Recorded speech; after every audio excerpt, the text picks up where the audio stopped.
19-cu əsrin əvvəllərində Qarabağ xanlığının daxili və xarici vəziyyəti son dərəcə pisləşmişdi. Feodal hakimlər, yəni xanlar çox yaxşı başa düşürdülər ki, onlar öz qüvvələri ilə İran və Rusiya kimi dövlətlərlə mübarizədə öz xanlıqlarını, öz ərazilərini, öz istiqlaliyyətini qoruyub saxlaya bilməyəcəklər. Xanlıqların işğalı dövründən danışarkən biz ümumi beynəlxalq vəziyyəti yadından çıxartmamalıyıq. Pyotr zamanından bəri, xüsusilə 2. Katerina zamanında Rusiyanın xarici siyasət idarəsi, aparatı formalaşmış və Avropa məktəbinin dərslərini keçmiş bir siyasət aparatı idi. 1805-ci ilin yayında İran qoşunları Qarabağa girdilər və qarşıda Knyaz Sisyanovun məharətli gedişi ilə Şəki və Şirvan xanlıqlarının pat vəziyyəti durur. Bunu da yaşayacağıq və bizə heç nə olmayacaq. Bunları görə-görə unudacağıq.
Azərbaycanın yerli əhalisinin Rus-İran müharibəsinə münasibəti eyni cür deyildi. Azərbaycanın bəzi feodal hakimləri, habelə feodalların da bir hissəsi öz hakimiyyətlərini itirməkdən qorxaraq müharibəyə öz xilaskarı kimi baxır və şah İranın qalib gələcəyini tədbirdə öz hakimiyyətlərini saxlanacaqlarını düşünərək ona kömək eləməyə hazır idilər və imkan daxilində kömək göstərirdilər də.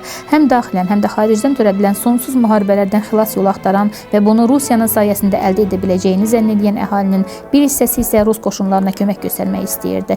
Ümumiyyətlə isə əhali nə İranın, nə də Rusiyanın istilasına məruz qalmaq istəmirdi. Öz xanlarına müraciət edərək istilaçılarına qarşı mübarizədə onlara hər cür kömək göstərməyi vəd edirdilər.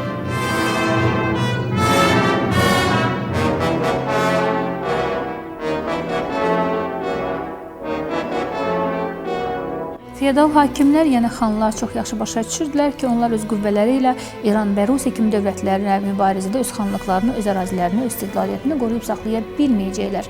Və onlar Rusiyanın xanlıqların istiqlaliyyətini qoruyub saxlamaq, müstəqilliyini qoruyub saxlamaq, həmçinin digər yürüşlərdən, digər viran edici işğalçılardan qorumaq vədlərini verirdi və buna bir qism xanlıqlar uyurdular. Yəni məhz bundan sonra Rusiya himayəsinə qəbul etməyə meyilli olurdular və digər tərəf isə İran və Türkiyəyə meyilli idi və buna görə onlar Rusiya himayəsinə qəbul etmək fikrində olmurdular. Hər hansı bir halda Azərbaycan xanlıqları ayrı-ayrılıqda ancaq öz ərazilərini, öz xanlıqlarını və öz istiqlaliyyətini qorumaq istəyirdilər. Və bundan da başqa tərəddüd edən xanlıqlar açıq aydın görünürdü ki, onlar öz müstəqilliyini qoruyub saxlamaq istəyirdilər və bu vədlərə nə qədər aldansaydı da bir tərəfdən bir çox xanlıqlar, digər xanlıqlar buna inanmırdılar. Öz növbəsində Rusiya Azərbaycan xanlıqlarını xırda-xırda bax belə meyilləndirərək, onların istiqlaliyyətinə söz verərək onları öz tərəfinə çəkirdi və Azərbaycan xanlıqlarının istilası xırda-xırda bax belə başlayırdı və təbii ki, bu da öz nəticəsini verirdi. Və İran və Türkiyənin basqınlarını hər hansı bir halda, əgər basqınlar baş verəcəyi halda Rusiya xanlıqların müdafiəsini boynuna götürürdü. Ancaq bəlkə də bu, yəni özünü doğruldacaqdı, amma Rusiya heç bir vaxt Azərbaycan xanlıqlarına müstəqillik vermək fikrində deyildi və xanlıqların bəziləri bunu başa düşürdü və Rusiya himayəsinə keçməyin də nə olduğunu dərk edirdi. Rusiya isə Azərbaycan xanlıqlarına xırda-xırda bax beləcə öz himayəsinə keçirməyə artıq alışdırırdı və nəticədə bu belə də oldu.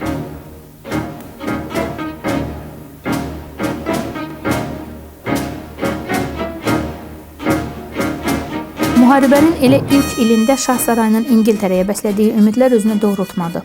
İngiltərə bu illərdə Rusiyanın iştirakı ilə yeni anti-Napolyon koalisiyasını yaratmağa çalışırdı və İngiltərə Rus-İran müharibəsini qızışdıraraq öz müttəfiqinə İrana münasibətdə ikiyüzlü bir siyasət yürüdürdü.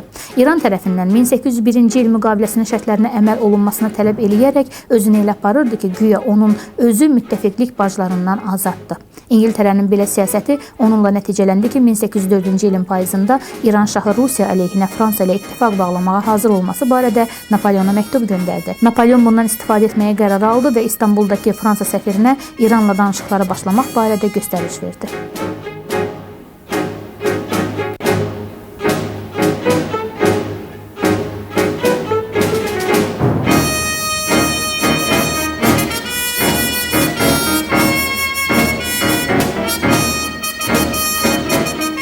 Gürcüstanın Şimali Azərbaycanın bir hissəsinin Rusiya tərəfindən işğalı İran və Türkiyəni və onların arxasında duran İngiltərə və Fransanın böyük narahatlığına səbəb oldu və 19-cu əsrin birinci yarısında yaşamış Bakıxanovun yazdığına görə İran rusların sürətli müvəffəqiyyətinə dəhşətlə baxırdı və İran şahı 70 minlik qoşununu Zaqafqaziya sərhədlərində cəmləşdirdi.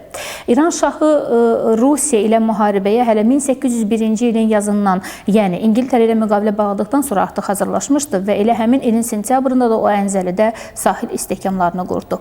Fətəli Şah Zaqafqaziyanı tutmağa çalışaraq əvvəlcə Gürcüstan və Gəncə ilə həmsərhəd olan Azərbaycan xanlıqlarını ələ keçirmək niyyətində idi və elə buna görə də 1802-ci ilin artıq iyununda o 20 minlik qoşununu həmin sərhədlərə tərəf göndərdi və sonra Avropa kralları və imperatorları ilə məktub yazaraq onlardan kömək almağa çalışdı.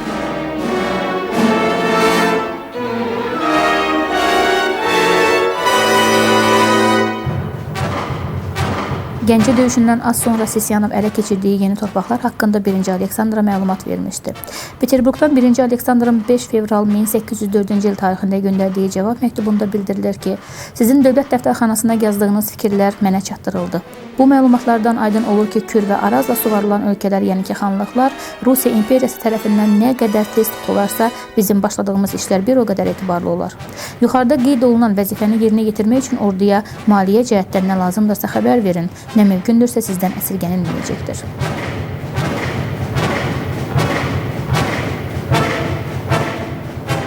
Artıq aydındır ki, Rusiyanın Güney Kafkaslarda böyük siyasi istəkləri var.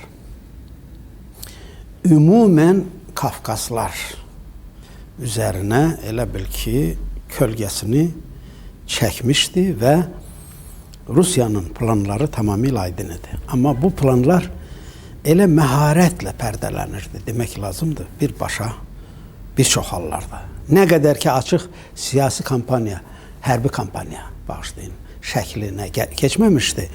Rusiya son günə qədər öz siyasi və strateji görüşlərini məharətlə pərdələyə bilirdi. Çünki Pyotr zamanından bəri, xüsusilə 2-ci Katerina zamanında Rusiyanın xarici siyasət idarəsi, aparatı formalaşmış və Avropa məktəbinin dərslərini keçmiş bir siyasət aparatı idi.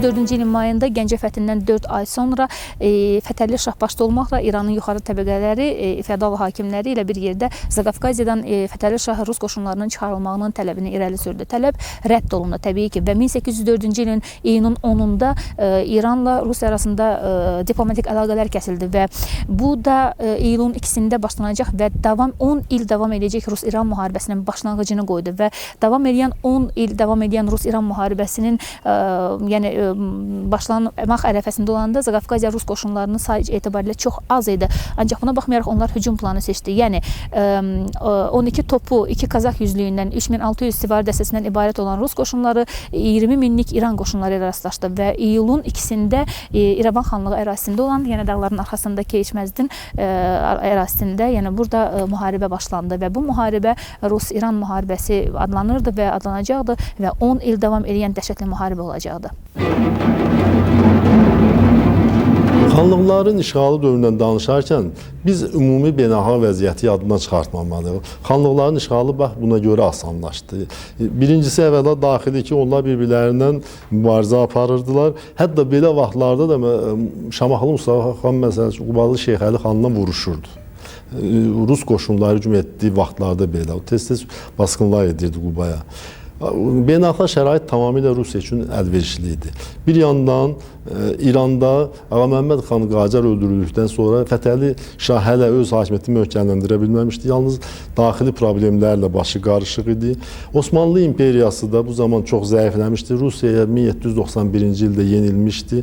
Yassı müqaviləsinə görə artıq qətiyyən Cənubi Qafqaz işlərinə qarışmayacağını boyuna götürmüşdü. Digər yandan Osmanlı imperiyası hətta Napolyon Fransasına qarşı mübarizədə Rusiyaya müraciət etmişdi, yardım üçün müraciət etmişdi. Belə bir misal var ki, boğulan adam çöpdən sarılar. Ən qatı düşməni olan Rusiyaya müraciət etmişdi. Digər tərəfdən də demək İngiltərə Rusiyanın cənubi irəliləməsinə həmişə mane olmuşdu. Bu zamanda İngiltərənin də yalnız Napolyon Fransasına qarşı mübarizə düşündürürdü. O da Rusiyanın ona görə Cənubi Qafqaza hərəkətinə bu zaman barmaqarası baxırdı. Məhz bu cür əlverişli şərait imkan verdi ki, Çar Rusiyasına asanlıqla Azərbaycan xanlıqlarını bir-bir işğal etsin. Yalnız bu zaman Azərbaycan xanlıqları öz qüvvələrinə hesabına saxlaya bilərdilər. Onun üçün də birləşməlidirlər. Bu da təəssüf ki, baş vermədi.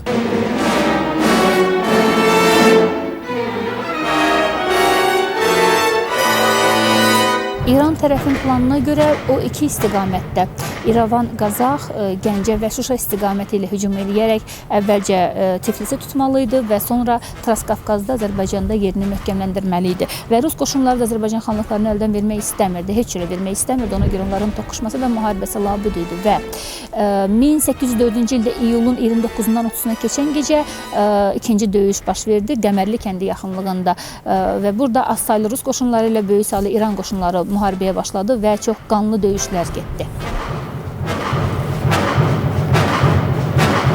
19-cu əsrin əvvəllərində Qarabağ xanlığının daxili və xarici vəziyyəti son dərəcə pisləşmişdi. Əhməd bəy Cavanşir xanlığın bu dövrdəki vəziyyətini aşağıdakı kimi qiymətləndirirdi.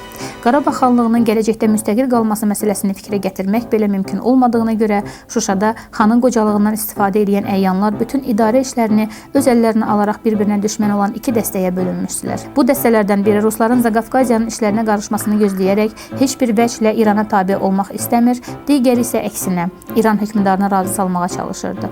Bununla belə iki qüvvətli düşmənin hərbi təzyiqinə məruz qalan İbrahim xan nəyin bahasına olursa olsun xanlığın daxili müstəqilliyini qoruyub saxlamağa çalışırdı. 1805-ci ilin yayında İran qoşunları Qarabağa girdilər və Qarabağın, gözəl Qarabağı viran qoydular. Bakıxanovun təbiri ilə desək, vaxtilə çox gözəl, yararlı, laləzar torpaqları olan, laləzar düzənlikləri, dağları olan Qarabağ artıq viran qalmış və baxımsız tarlalarla ibarət idi. Və 1805-ci ilin iyulunda isə İran qoşunları Qazağa girdilər. Və bu zaman artıq Qazax qoşunlarının Qazax ordu əhalisindən istifadə etmək istədilər Rus qoşunlarına qarşı və Ruslara qarşı onları üsyana çağırırdılar. Karyagin 1805-ci ilin iyunun 29-unda böyük 570 nəfərlik qoşunu ilə Zəyəm yaxınlığına gəldi və düşərgə qoyub İran qoşunları ilə üzbəüz dayanaraq İran qoşunlarına hücum elədi və hücum zamanı təbii ki İran qoşunlarını da məğlub elədi. Qızılbaşlar tamam məğlub elədi və 1805-ci ilin İranın hərbi yay kampaniyası belə məğlubiyyətlə başa çatdı və Rus qoşunlarının müvəffəqiyyəti davam edirdi və Rus qoşunları Azərbaycan xanlıqlarının istilasını davam edirdi və Azərbaycan xanlıqlarını bir-birinin dalınca fəth edəcəkdi. Yəni bunun üçün yaranmış həm də bu fasilə böyük imkan verdi və Azərbaycan xanlıqlarının istilası bax bu yolla davam edirdi. İran qoşunları artıq geri çəkildilər. Qarşıda hələ o birisi xanlıqlarının istilası dururdu.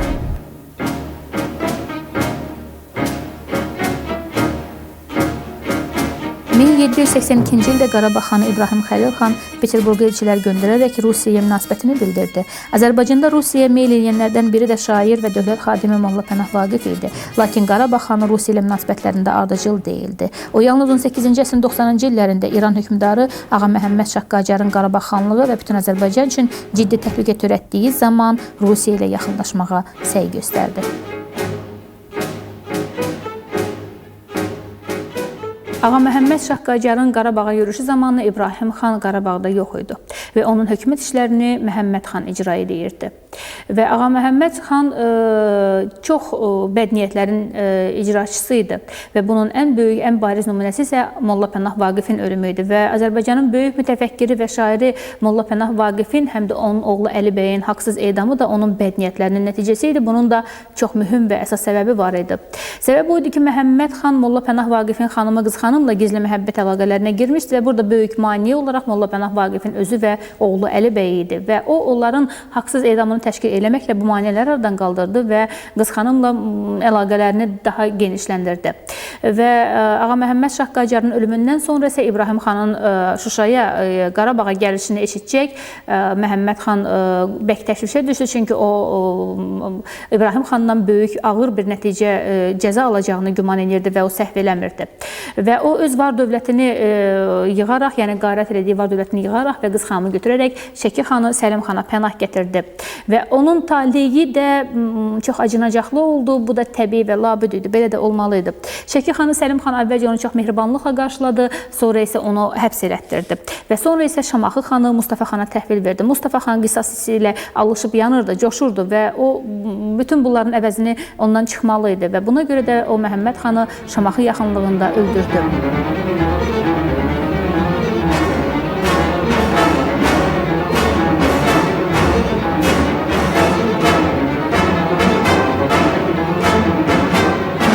Konkret Qarabağ xanlığının Rusiya ilə münasibəti hər zaman eyni səviyyədə və eyni biçimdə olmamışdır. İlkin zamanlarda Pənahəli xan zamanında, yəni xanlığın yaranması, gəlişməsi zamanında hələ heç bu problem yox kimi idi. Vardı, amma birinci növbədə İran dövlətinin Nadir Şahın ölümündən, qətlindən sonraki şəraitdə İran dövlətinin mərkəzi hakimiyyətini bərpa etmək istəyən qüvvələrlə üz-üzə gəlirdi ilk növbədə xanlıq və buna görə də siyasətini bu və ya başqa şəkildə bu amil ilə uyğunlaşdırmağa çalışırdı.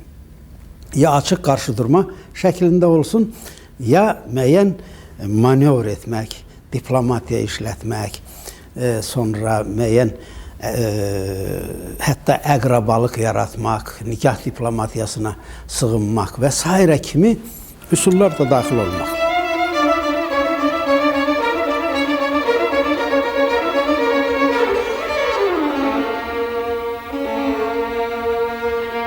Bu zaman Qarabağda vəziyyət olduqca gərgin idi. Qarabağın əyanları iki qismə bölünmüşdü. Bunların bir qismi Rusiya qoşunlarının leyhinə idi, yəni onların tərəfdarı idi, Rus tərəfdarları idi. O birisilər isə İran şahının, yəni Fətəli şahın və İran sərkərdəsinin İran qoşunlarının leyhinə idi və bu hər iki dəstənin uzun müddətli və gərgin münaqişələrindən, mübahisələrindən sonra üstünlük Məhəmməd Həsən ağanın tərəfinə keçdi. Yəni Rus qoşunlarının tərəfdarı Fətəli şah bunu eşidəndə İran sərkərdəsi Fətəli şah bir daha qarşısında mütləq şəkildə Qarabağı götürmək, ələ almaq və alınmaz Şuşa qalasını zəbt etmək məqsədinin qarşısına ölüm-dirim savaşı kimi qoydu. Amma Əhməd bəy Cavanşirin dediyinə görə həmin illərdə ümumiyyətlə Şuşa İranlılar üçün Zaqafqaziyanın açarı, ümdə açarı, amma Ruslar üçün isə İranın qapısı idi Şuşa. Şuşa alınmaz qalı idi, Şuşa əlçatmaz bir qalı idi. Təbii ki, bunların heç biri də bunu ala bilmədilər. Amma çox təəssüf, illər keçəndən sonra biz nəsil bunu qoruya bilmədik və indi Şuşa alınmaz qala sayılan Şuşa əlçatmaz qala ən mənfi düşmən, ən ağla gəlməz dərəcədə iybəcər bir düşmən tərəfindən, ermənilər tərəfindən zəbt edildi, alındı. 1763-cü ildə hakimiyyətə gələn İbrahim Xəlil xanın dövründə xanlıq daha da gücləndi. Binalar, qalalar tikildi. İbrahim xanın nüfuzu Azərbaycanın cənub xanlıqlarına belə yayılmışdı. Mirzə Adgözəl bəy və Qarabağ tarixçiləri qeyd edirdilər ki, İbrahim xanın hökm və fərmanını Şirvan, Şəki, Gəncə, İrəvan, Naxçıvan, Xoy, Qaradağ, Təbriz, Ərdəbil vilayətləri, hətta Marağa və İraq Azərbaycan sərhədində olan Qaplangühdə belə işlənilirdi. Nə qədər qəribə görünsə də bu faktdır ki, İbrahim xan qohumluq əlaqələri ilə hərbi siyasi birliyə də cəhd göstərirdi və İbrahim xan Car Balakən cəmaatının başçısı Nütsal xanın oğlu Ümmə xanın bacısı Bikə xanımla evlənmişdi və İbrahim xanın qızı Tutu Bikə xanımı isə Şəkili Səlim xana ərə vermişdi. İbrahim Xəlil xan 2-ci İraqli ilə dostluq eləyirdi. Onun vəzirinin qızı ilə evlənmişdi. Gəncənin işğalı başa çatdıqdan sonra Sisyanov mayor Lisaneviçi İbrahim xanın yanına Qarabağa göndərdi və Lisaneviç ona Qarabağın Rusiya təbəşiyinə keçməyi məsləhət gördü və məsləhət gördüyünə görə də və İbrahim xanın Rusiya meyilli olduğuna görə İbrahim xan Sisyanova xoş cavablar verərək, xoş məramla, xoş sözlərlə yazılmış məktubla yola saldı. Təbii Gəncə faciəsi göz önündə idi. İbrahim xan Gəncə faciəsini, Gəncə aqibətinin, yəni gözü çıxmış qardaşından ibrət dərsi götürdü. O heç vaxt Cavad xan aqibətini görmək istəmirdi. Əsas məsələ bu idi və burada ən maraqlı məqam bütün bu danışıqların şair Vaqif tərəfindən aparılmağı idi. Molla Pənah Vaqif, böyük şair Molla Pənah Vaqif bu danışıqları aparırdı və Çar Rusiyası bu danışıqlarda Vaqifin rolunu çox xüsusi qiymətləndirirdi və onun istər Gürcüstan çarları ilə, istər Çar Rusiyası ilə apardığı Qarabağla Rusiyanın yaxınlaşmağında onun bu xidmətlərinə xüsusi bir siyasi qiymət verirdi. Hətta Zubov 2-ci Yekaterinadan Vaqifə çox qiymətli bir hədiyyə Əsada belə bağışlamışdı. Bu çox gözəl münasibətlər idi və Vaqif Rusiyanın Qarabağla yaxınlaşmağında önəmli bir rol oynadı. Beləliklə, Azərbaycan xanlıqlarının bir neçəsi də Rusiya təbəəçiliyini qəbul elədi.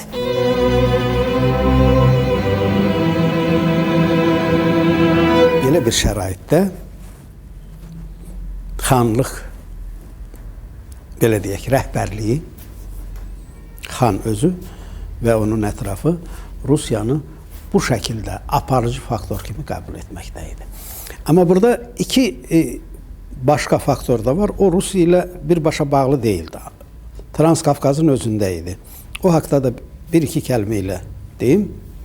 Bunlardan birincisi o zamanki Gürcüstan idi. Daha doğrusu desək, iki Gürcüstan belə kiçik çarlığı, Kaxet və Kart çarlıqları idi ki, bunlar artıq Teymurazdan sonra, Çar Teymurazdan sonra onun oğlu İraklinin, 2-ci İraklinin zamanında birləşmiş bir çarlıq halına gəldi. Kaxet Kartli və Kartli Kaxet çarlığı. Bu çarlığa Rusiya devləti və onun xarici siyasət idarəsi çox böyük önəm verirdi. Çünki burada bilindiyi kimi Ortodoks Xristiyanlıq, yəni pravoslavlıq mövcud idi və Rusiya bütün xarici siyasət sənədlərində biz Qafqazlara öz dindaş Xristiyan qardaşlarımızı, pravoslav qardaşlarımızı qurtarmağa gedirik. Bu Pyotrun zamanından xilas edici bir örtük atmaq işğalçı xarici siyasət üzərinə. Amma bu ənənə şəklini artıq almış idi. Ona görə də Rusiya bu örtükdən son dərəcə, əslində Rusiyanın buna ehtiyacı yox idi. Amma Avropa dövlətləri üçün, ilk növbədə İngiltərə və Fransa üçün bu çox önəmli.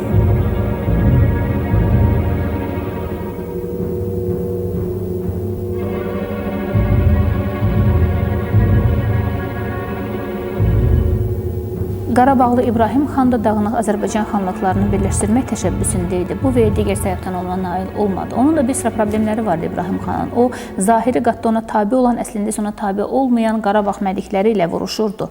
Və bu Qarabağ məlikləri də bizə məlum olduğu kimi erməni millətindən olanlar idi. Onlar zahiri qatda İbrahim xana bəlkə də tabiliyini göstərirdilər. Əslində isə onlar öz din qardaşları olan xristianları gözləyirdilər və hər zaman İbrahim xanı aşkar və gizlin satmağa çalışırdılar və onlar buna nail olmuşdular.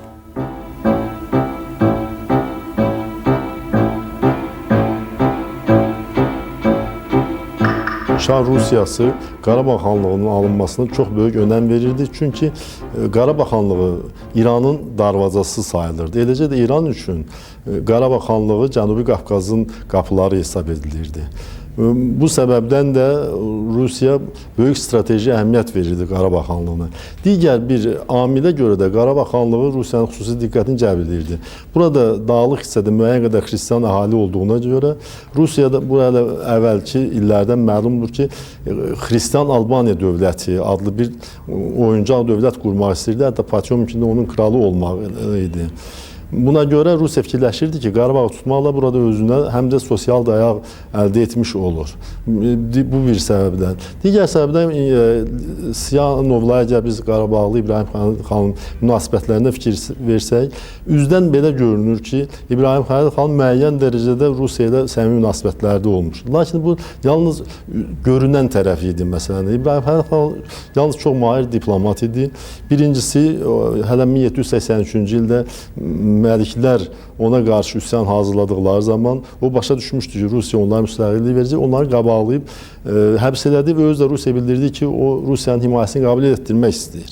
İkinci ən başlıcası isə İrandan qorunmaq, Ağa Məhəmməd xan Qacardan qorunmaq xatirinə və daha sonra da onun varisi Fətəli Şahdan qorunmaq xatirinə İbrahim xan Rusiya ilə müəyyən müqavilə bağlama, ali himayəsini qəbul etmək istəyir. Əlbəttə, o ancaq müstəqilliyindən əl çəkmək fikrində deyildi və buna görə də məcbur oldu ki, 1805-ci ilin may ayının 14-də yeni üslubla may 26-sında Siyanovun Gəncə çayı ətrafındakı düşərgəsinə gəldi və burada müqavilə bağladı.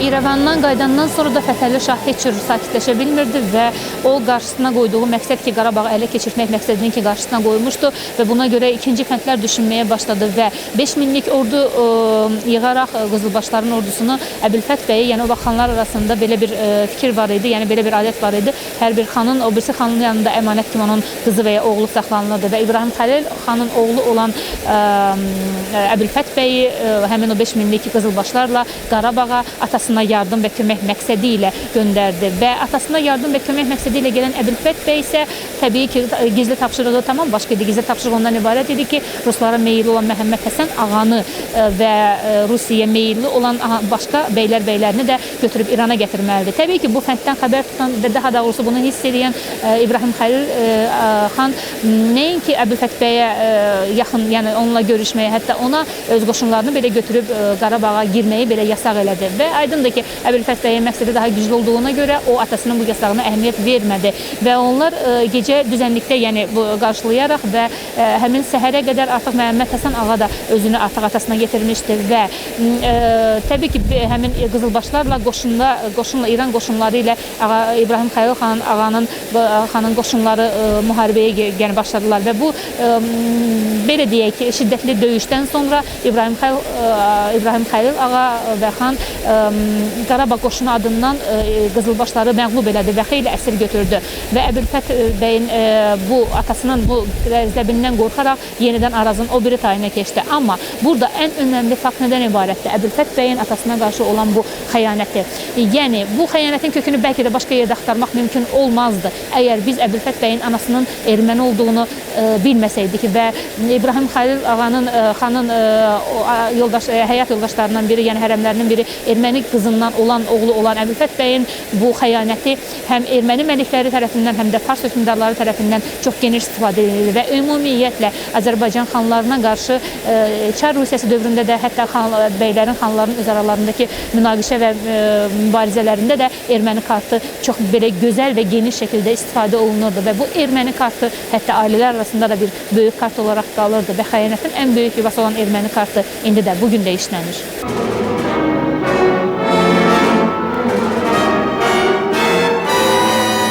18-ci əsrin ikinci yarısında Azərbaycanda formalaşan və qurulan, tikilən şəhərlər içində Şuşa demək olar siyasi və iqtisadi vəziyyətinə görə bütün şəhərləri ötüb keçmişdi və Qarabağ xanlığının banisi sayılan Pənahəli xan bu Şuşa qalasını tikdirməyə xüsusi bir tarixi var idi və o öz daha böyük, möhkəm istinadgah tikmək istəyirdi, salmaq istəyirdi və ona görə hər tərəfi uçurum divarlarla, qayalarla əhatə olunmuş hazır qayalıq üstündə Şuşa şəhərinin bünövrəsini qoydurdu və onun ətrafında böyük hündür qalalar tikdirməyə başladı və əvvəlcə bura özü, sonra bəylərinə köçürtdü və sonra yerli əhali, dinc əhali üçün burada evlər salınmağa başladı və beləliklə sonradan Pənah-Abad adlanan ikinci Şuşa ətrafında yəni artıq ərazilər genişləndi və öz siyasi, iqtisadi vəziyyətinə görə çox gözəl və möhtəşəm bir yer seçmişdi Pənahəli xan və sonradan atasının müvəqqəti də olsa taxta əvəz edən onun oğlu sonradan Əsgəran qalasını tikdirdi ki, Şuşa yoluna qədər gedən yolun qarşısında əskərlər düzdürdü ora ki, bu Şuşa qalasının əlçatmaz eləyirdi, daha əlçatmaz eləyirdi və ora gediş-gəlişə daha güclü nəzarət eləyirdi və 1757-ci ildə inşa edilən Şuşa ta tikildiyi, inşa edilən gündən son illərə, günlərə qədər bura heç bir düşmən ayağı dəyə bilmirdi, çünki bura heç bir düşmən soxula bilmirdi. Çox təəssüf ki, indi haqqında söhbət açacağımız Qarabağ xanlığının banisi Pənahəli xanın inşa elədiyi Şuşa şəhəri və bizim hamımızın fəxri olan Şuşa şəhəri indi bizim əlimizdə deyil. Nəinki biz bu şəhərə baxmaq, heç onun haqqında, yəni onun təsvirlərini belə görüb göstərə bilmirik sizə.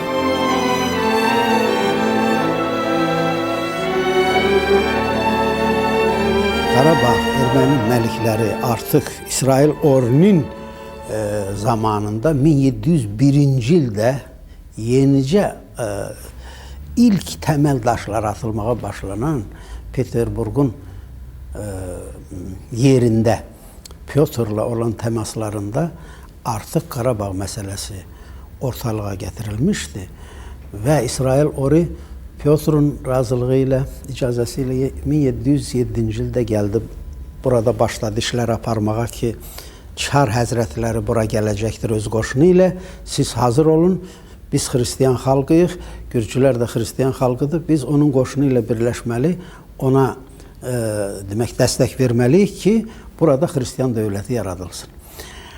Və bununla əslində Qarabağ məlikləri arasında bölüşdürücü, separatçı hərəkətlərin, ayaqlanmanın qüvvət verici, qida verici mənbəyindən biri Rusiya xarici siyasətinin bu ideoloji demək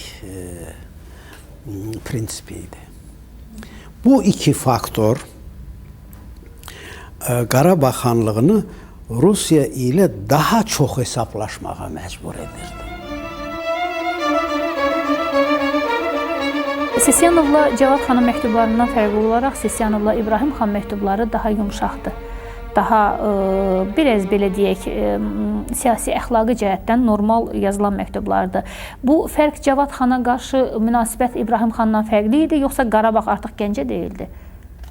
Bəli, elə başlayaq sizin axırıncı sözünüzdən ki, Qarabağ Gəncə deyildi. Gəncə xanlığı həm ərazicə kiçik idi, həm qüdrəti çox zəif idi və özü dağlıq ərazi deyildi.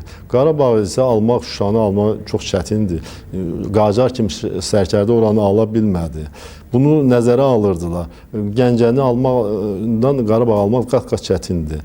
Bəli, buna görə də müəyyən dərəcədə İbrahim xandan o yumşaq danışır. Digər tərəfdən unutmaq lazım deyil ki, Sisyanov əslən Gürcü idi və Gəncəni də Gürcüstana qatmaq arzusundaydı.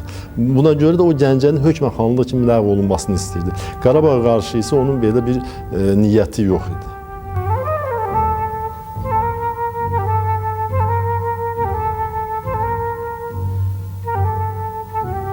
Fətəli Şah İbrahim xanla Əbülfət arasında ümumiyyətlə Qarabağ xanlığının farslara, İran şahına olan bu münasibətindən heç də özünü sındırmadı. Qulluğunda duran 3 xanı Qarabağa göndərdi və onları İbrahim xanın qulluğunda durmağı təbii ki əmr eləmişdi.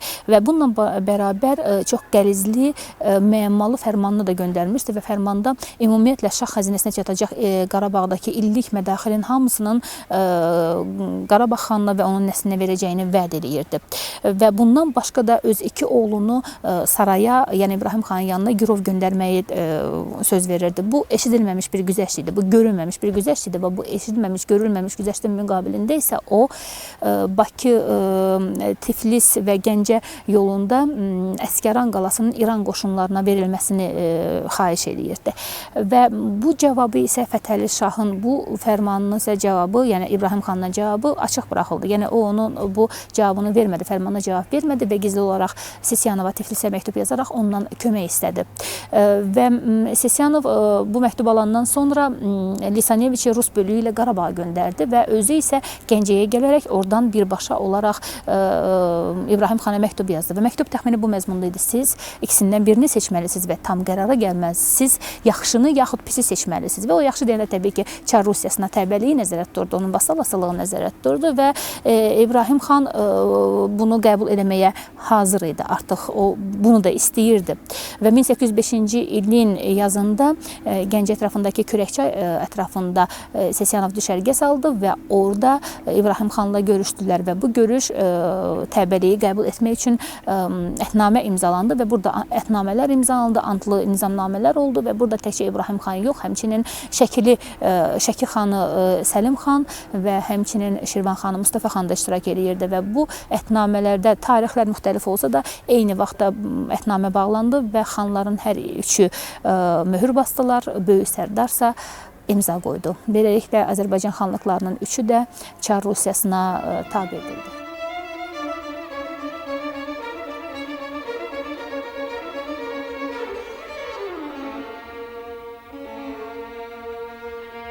...1805-ci il 14 may Kürəkçay Antlaşması 11 maddədən ibarət idi. 1. Qarabağ xanı Rusiya Çarının vassalı olmağa razılıq verir. 2. Müstəqil xarici siyasət hüququndan Çarın xeyrinə imtina eləyir. 3. Çar xəzinəsinə hər il 8000 çirvon bac verməyi öhdəsinə götürürdü. 4. Rusiya dövləti də üzərinə müəyyən tələblər götürür və daxili idarə etməklə bağlı hakimiyyət işlərinin xanın öhdəsində qalacağına söz verirdi. Sonra Rusiya Çarı özünün və vəlayətlərin adından zat alilərinin, yəni İbrahim xanın və onun varislərinin ölkəsinin, yəni Qarabağın bütövlüyünün saxlanılmasına öz imperator zəmanətini verirdi. Sonra həmçinin Çar və Sisyanov söz verirdi ki, xanın varis və arxasının Qarabağ xanlığı üzərində hakimiyyəti dəyişilməz olaraq qalacaq, daxili idarə etməklə bağlı hakimiyyət işlərini məhkəmə və divanxana, ölkədən yığılan gəlir zat alilərin səlahiyyətində qalacaqdı. Lakin bu xanlığın iş idarəçiliyinin olduğu kimi saxlanılması və bir Çar vassalı kimi xana tam iç siyasi muxtəriyyət verilməsi demək deyildi. Xanlığın tarixində və illah da ki, Sisyanovun Azərbaycana yürüşü bir zamanında xanlıqların birləşmək cəhdi var idimi? Birləşib ümumi bir düşmənə qarşı, yəni ki, istər İran, istər Rusiya, burada iki cəbhə var idi və iki cəbhənin ikisindən də qorunmaq lazım idi. Belə bir birləşmək cəhdi var idimi, oldu mu?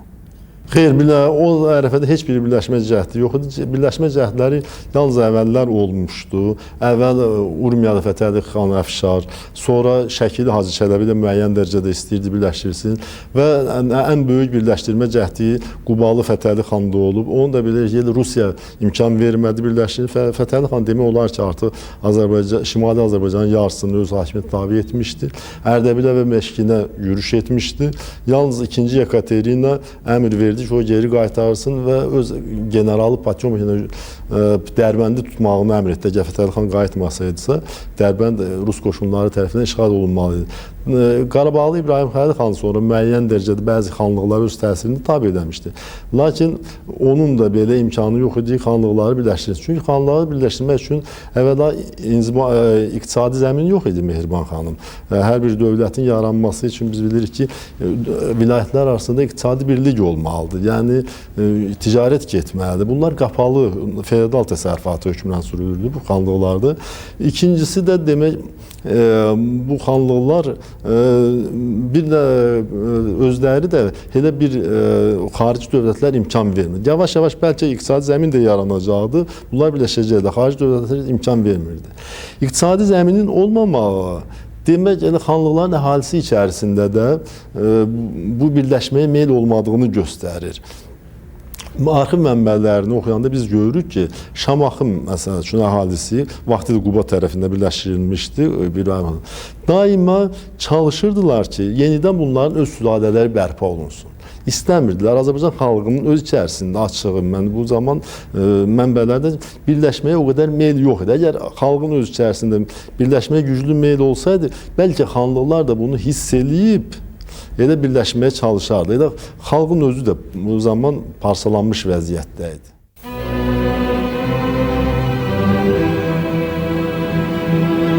Sisyanovun kimliği hakkında Qarabağ xanı da, Şəki xanı da ve başkaları da o Gəncəni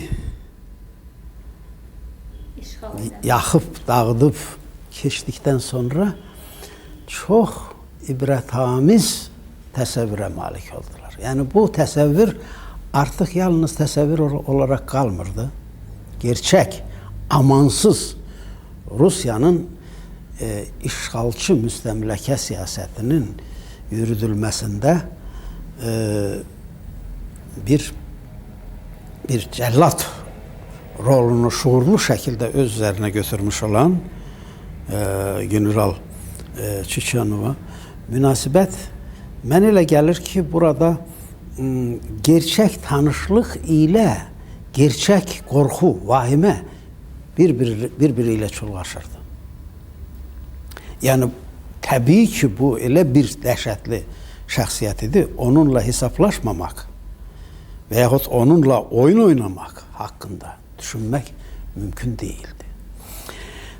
Buna görə mən belə düşünürəm ki, daha çox Qarabağ xanlığı əvvəllər olduğu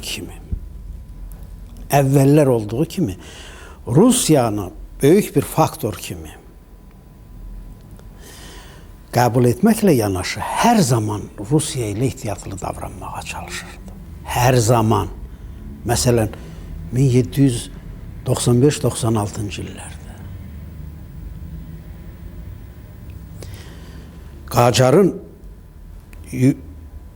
birinci yürüyüşü, ben 95 böyük yürüyüşü 80-85 minlik ordu ilə 33 günlük Şuşa qalasının qəhrəman dirənişi və müdafiəsi ki, bunu qıra bilmədi Qacar, amma buna baxmayaraq Qarabağ xanlığına ölümcül zərbə vurulmuş oldu.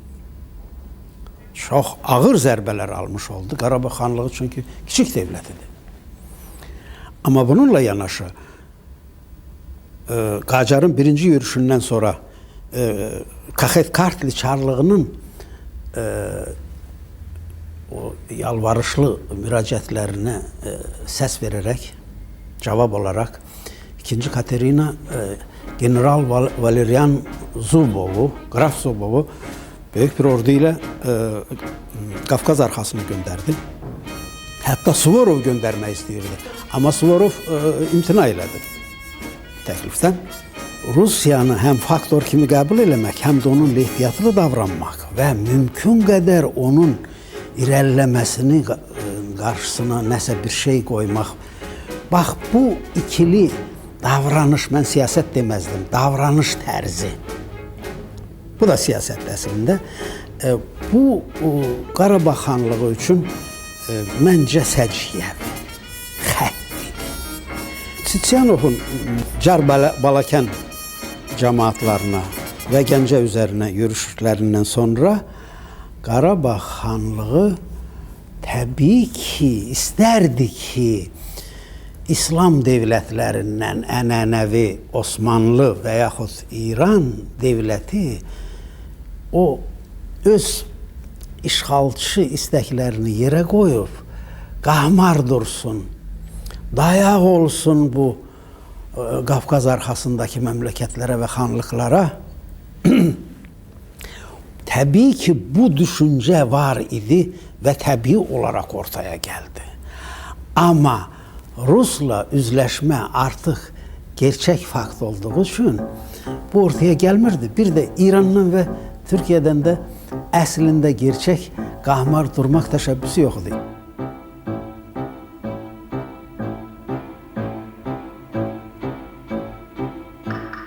Çar və Sisyanov xana, İbrahim xana və onun arxasına Qarabağın daimi hakimiyyətini vəd edirdi və Cafqaz komandanlığının bütün əmrini yerinə yetirməyə məcbur idi İbrahim xan. Çünki o Çardan general-leytenant rütbəsini almışdı və buna görə birbaşa tapşırıqların hamısını yerinə yetirməli idi və bu azmış kimi üstəlik qalaya bitişik bir yerdə 500 Rus əskəri Lisaneviçlə yerləşdirilməli idi və bu artıq xanın hərəkətlərinə hüdudlar qoyulurdu. Baxmayaraq ki, Çar və Sisyanov bütün zamanlar üçün xanları təsdiq edirdi və onların muxtariyyətini Çar vasalı kimi öz iç siyasətinin muxtariyyətini saxlamaq müstəqilliyini verirdi, amma bu müstəqillik demək deyildi. Bu müstəqillikdən söhbət gedə bilməzdi və İbrahim xan tək özü yox, həm də kürəkəni Şəkili Səlim xan, o Səlim xan ki, Şirvanlı Mustafa xanın köməyi ilə Məmməd Həsən xanı qovub yerində özü xanlığı ələ keçirmişdi və bundan başqa Mustafa xanın özü də bu təbəəçiliyi Çar vasallığını qəbul eləmişdi. Amma burada iş muxtariyyət, siyasi müstəqillikdən söhbət getmirdi və gedə də bilməzdi. Xanlar bunu biraz da olsa gec başa düşəcəkdilər və bütün zamanlar üçün təsdiq edilən Çar və Sisyanov tərəfindən bu hakimiyyət, bu vassallıq nəhayət onları da bezdirəcəkdi, amma bu hələ olacaqdı.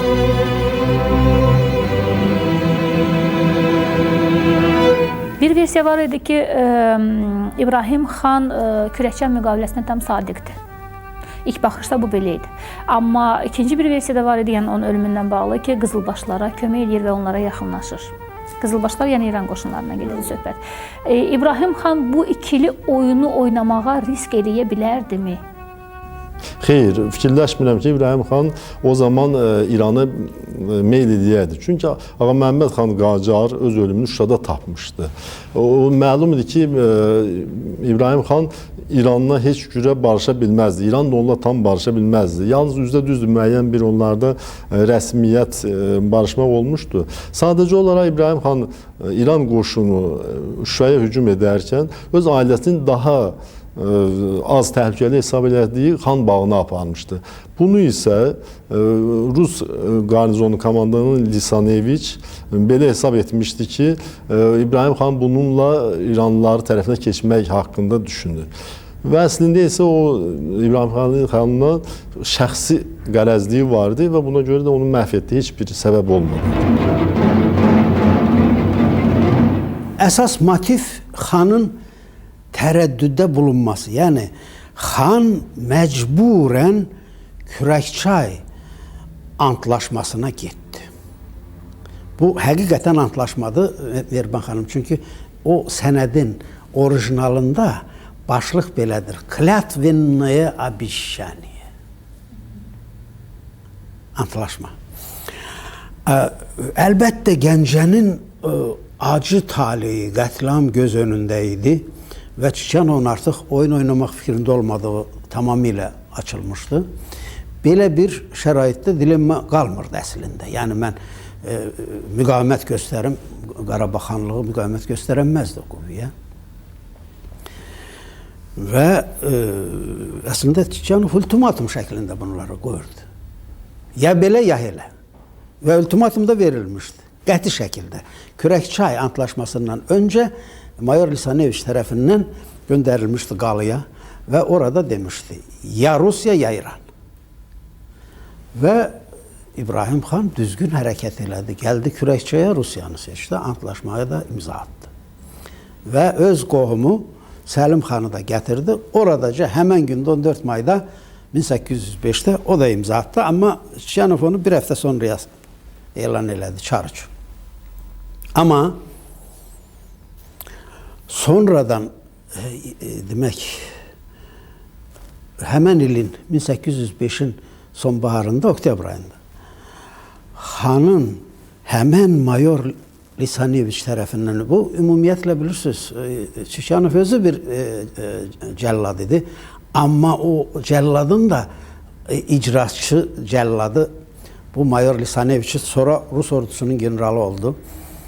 O Cavad xanı öldürən adamdı. Şəxsi gülləsi ilə. Sonra da İbrahim xanı şəxsi gülləsi ilə vuran adamdı və onun əyalını, qadınlarını, evlatlarını, çoxuna özü güllə vurub. Tarixçilərimiz bildirirlər ki, bu məsələdə Çar generalitetinin özünün fitvası ilə bizdə var axı belə şey Qafqazlılarda. Mən biraz yumşaq olsun deyə Qafqazlı deyirəm, bizdə xüsusilə müəyyən dairələrlə görünür əlaqələr yaradılmışdı. Və o qüvvələr Çar baş komandanına məktublar yazırdılar ki, xan İrana baxır, xan Qızılbaşı gözləyir. Amma həqiqətən də İbrahim xan istərdi ki, Qızılbaş gəlsin, Rusla vuruşsun ki, Qarabağ azad olsun. Təbii İran gələndə Qarabağı xilas eləmək üçün gəlməyəcəkdi. Və elə də oldu. 1805 13-cü il müharibəsi bunu göstərdi.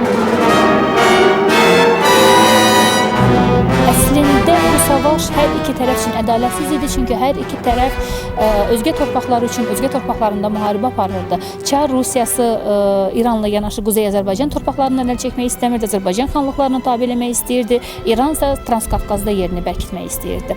Və bu savaş, hər iki savaş Azərbaycan torpaqlarında gedirdi, Azərbaycanı viran qoyurdu və Azərbaycan torpaqlarında baş verən bax bu müharibələr həmişə olub və Azərbaycan hər iki tərəfin qənimətə çevrilmiş, bax bu qənimət uğrunda kiminsə caynağına keçirmək istədiyi qənimətə çevrilmişdi.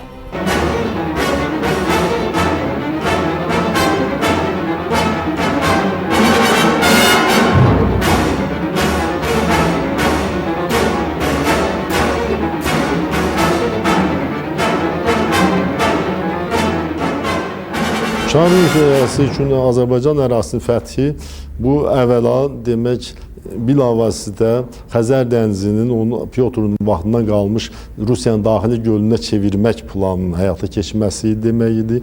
Digəri ondan burada artıq o həm Türkiyənin cinahına çıxırdı, həm də İranın içərisində irəliləmək imkanı əldə edirdi. Rusiyanın həmişə arzusu Hind okeanına çıxmaq olub, isti dənizlərə çıxmaq istəyirdi, İstanbulu tutmaq istəyirdi, bunun arzusuydu. Bunlar, o Siyanova qalsa isə Siyanov əlbəttə bir baş komandan kimi böyük rütbələr alacaqdı və böyük hədiyyələr alacaqdı bu, əgər o həyata keçsəydi.